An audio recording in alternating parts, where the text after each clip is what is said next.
Well, good morning, everyone. Pleasure to see you all. Thank you, Adrian, for staying up late to write that lengthy and thoughtful introduction of me. I'm impressed. Well, we're glad you're here, though, and this is, as Adrian said earlier, one of the highlights of our week to see Nebraskans who have come here to Washington to speak to us about the various issues, to learn things about how the government works, or to bring up your concerns. And it's great to see a spillover crowd. The White House might be closed, but we're still open, so we're all very glad you're here. I want to follow up on Adrian's lead and do a little poll as well. How many of you have used the word sequestration in the last 10 years of your life? Yeah, those of you who might be visiting the first time, there's this whole new vocabulary up here.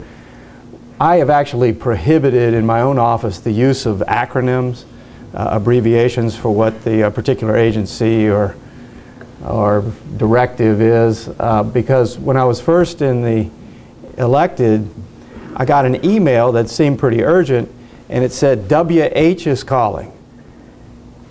I was like, well, the World Herald, will somebody just take the call and figure it out? Well, it was the White House. So ever since then, we've tried to get away from Washington speak, but it really is very fascinating that given the current budgetary situation, you're getting used to odd words like sequestration on top of odd concepts like debt ceiling. In addition to that, continuing resolutions. All of these are in the mix right now as we try to figure out the future direction of our fiscal status as a government. We just went through a sequestration process.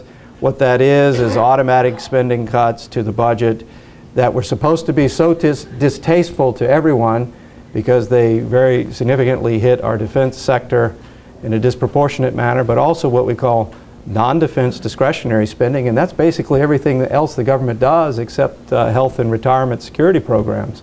It was supposed to be so distasteful that this was going to motivate everyone here to come up with a better way.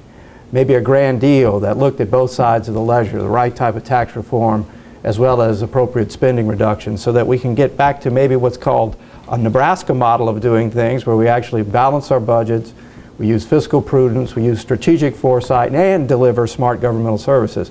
Well, that didn't happen. A year and a half ago, there was a debt ceiling vote. We actually raised the debt ceiling. That is about paying our past bills, not our future bills, but we cut the budget in a manner that was actually higher than the debt ceiling was increased. That was deal number one. Deal number two was there was a super committee that was to be formed that was actually going to work out how future spending reductions and potentially tax reform would take place.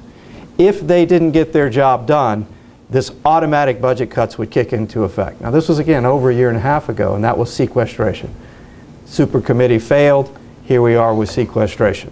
Now, what the House of Representatives did last week was pass a continuing resolution, another Washington phrase, which actually funds the government, as Senator Johans was alluding to, through the rest of this fiscal year. So, at the same time, we are now working on a budget, but that's for 2014, the next year.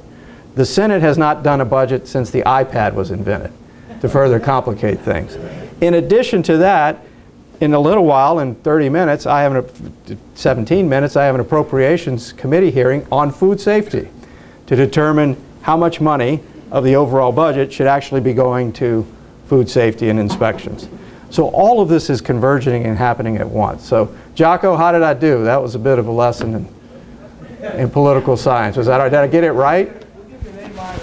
And no, thank you, thank you. Are you done? I'm hearing comments over from my left here from my colleagues. Are you done now, please?